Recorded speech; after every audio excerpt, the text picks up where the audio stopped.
Hey guys, welcome to my Intermission 1.1, Intermission 1 and Phase 2 commentary for Raszageth Mythic. This is part 2 of the guide, so welcome back. But yeah, as I left off earlier in the video, in the earlier part, we would be evocating here before we fall. If you're bursting this first ad, you just want to shimmer to cancel knockback or fall damage, whatever. And then you're just going to go into your Radiant, Arcane Blast, and you want to do your AoE burst, right? I do not cast Rune of Power because it's wasted pretty much if you do here, but like it's wasted anyway. You might as well get your Radiant off ASAP. I do not Trinket here either. Trinketing here would be a DPS gain overall, but it's less boss damage, which is padding.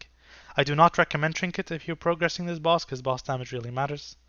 This is like if you're on farm strat, you can Trinket here or something. And even then, I don't know for sure if it's a gain. Probably is, but yeah.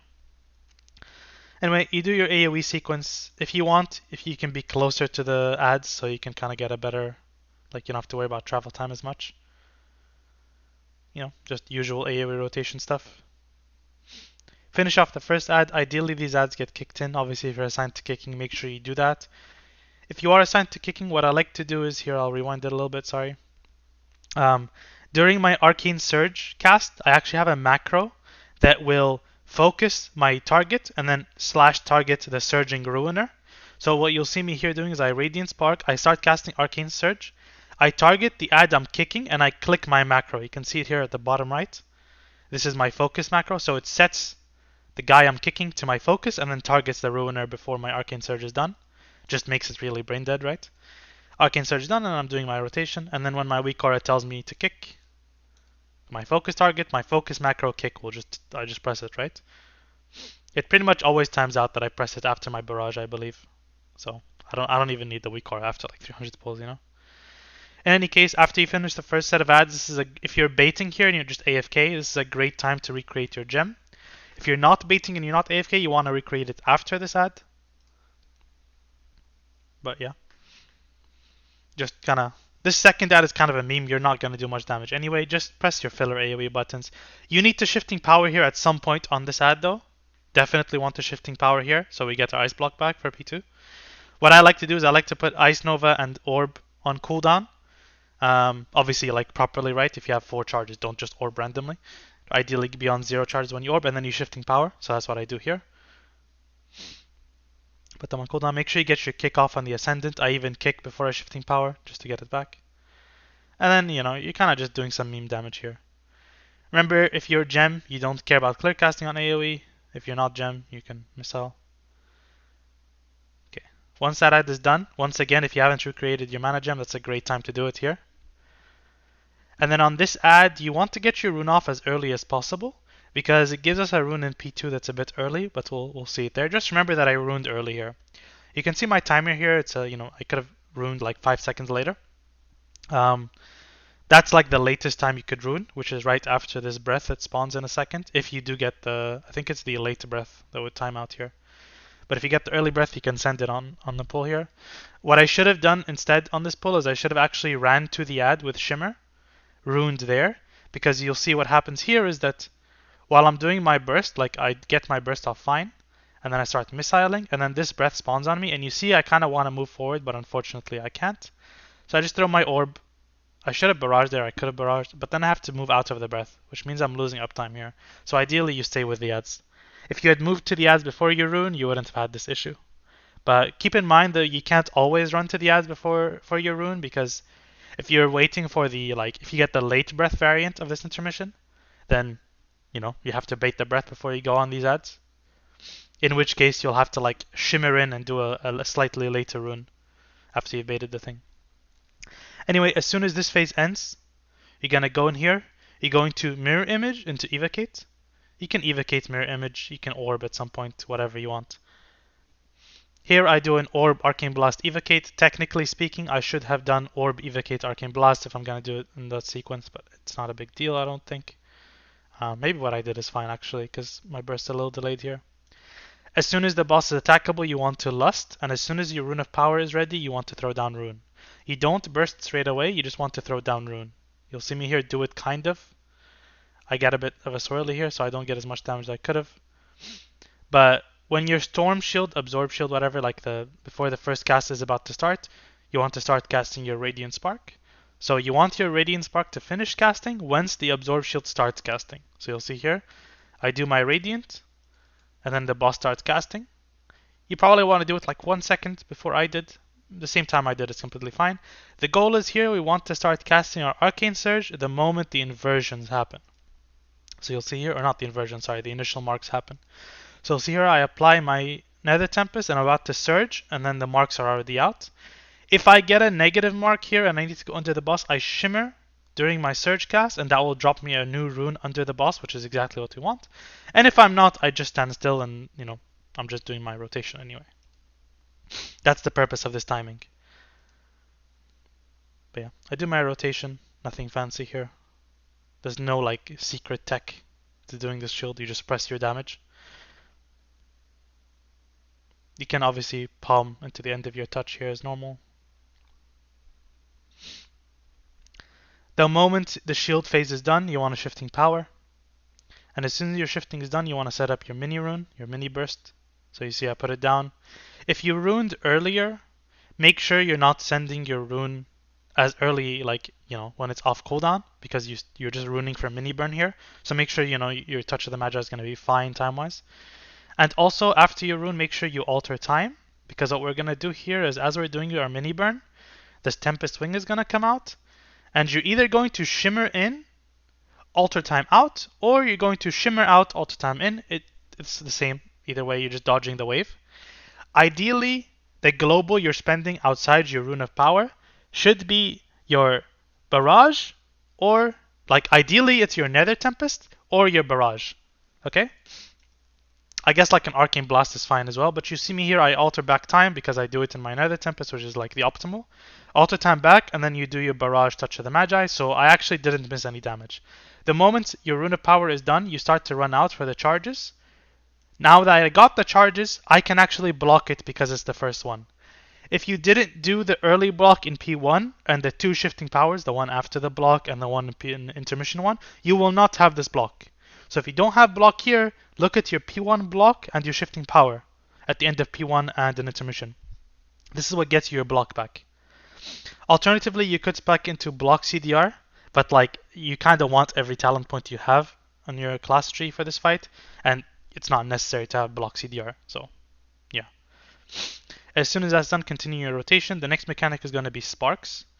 This displacement was trolled by me. I thought it was a lot closer, so I'm in shambles a little bit here. I'm running to my spot. You drop your rune. You just spell steal here. This is the perfect time for you to be ethical, because you're not doing any damage. Just spell steal and do counter spell.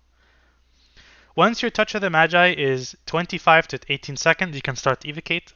25 if you're 20 seconds if you're not I did it like a second too early. Not a big deal though.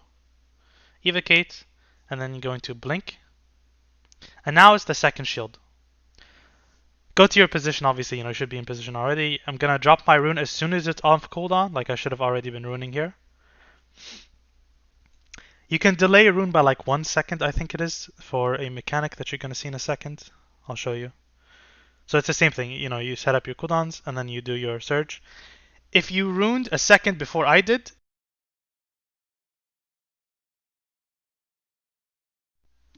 sorry about that, my mic died. If you rune a second before I did, then your surge will kind of mimic the first phase, the first shield surge.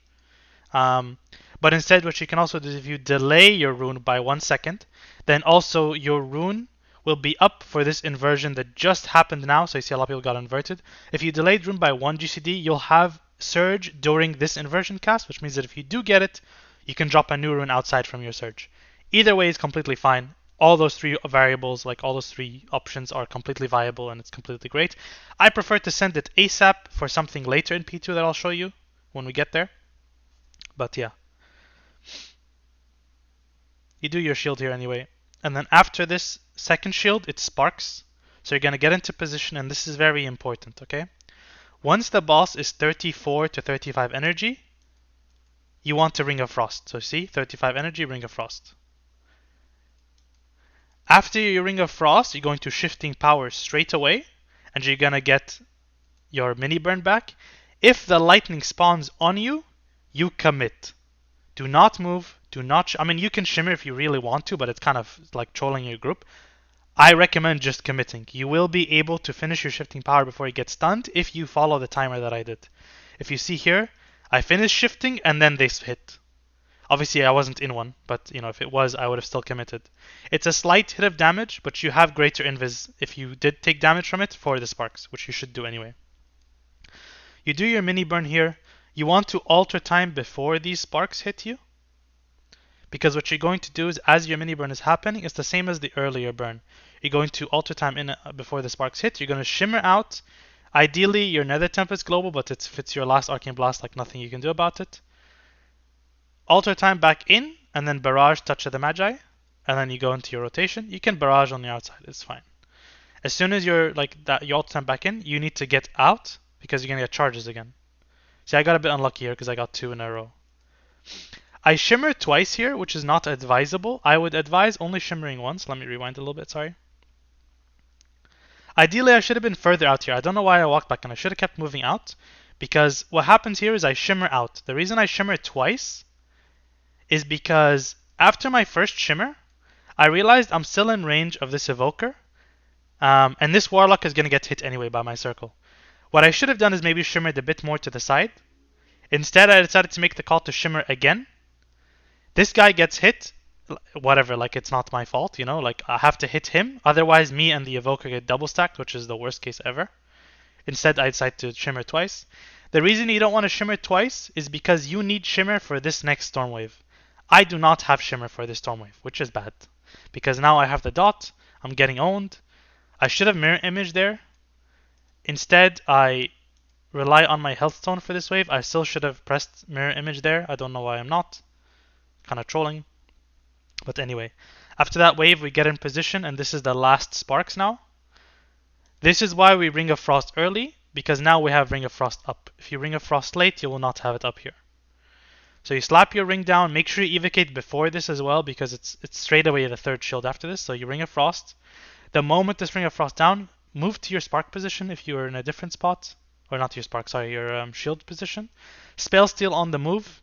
You can also Arcane Missiles on the move if you have 2 to get another precision. And then you start your burst ASAP. This is why we want to, like if you recall the second shield, I said I would prefer to send it ASAP. The reason why is because we want our burst here to go as soon as possible. If your guild is really fast and you don't go as soon as possible, your last Touch of the Magi here will not explode on the boss before she goes immune, which is terrible. You miss out more than 1,000,000 damage, which is like the worst thing ever. You need to make sure your touch here explodes on the boss. That's why we send ASAP. So this is the timing you should have. You should be dropping your rune, doing your radiant. Oh, I should have talked about lust and trinket and pot. Sorry about that. I trinket, lust, pot the first shield, and I trinket this third shield. That's it. Okay? Trinket, lust, pot the first shield, so everything. That's why we save trinket in intermission. And then you just trinket this third shield. So you throw your radiant and you're doing your burst. Here, after I Nether Tempest, I want to surge and I get this inversion. This is the really nice timing. I prefer this timing for exactly this reason. My timing could have fucked me over on the second shield, but it makes my benefit on the third shield much better, and because I'm putting more into the third than I am in the second, it makes more sense to do it like this, right? Especially for the extra Touch of the Magi usage in the end of phase 2. So here I get a perfect, I move out, I surge, and I'm doing my thing. And yeah, you just finish your burst. So there's something interesting about this boss. Every other time you break shield early, the boss will AFK during the time that the shield is like, it should have taken.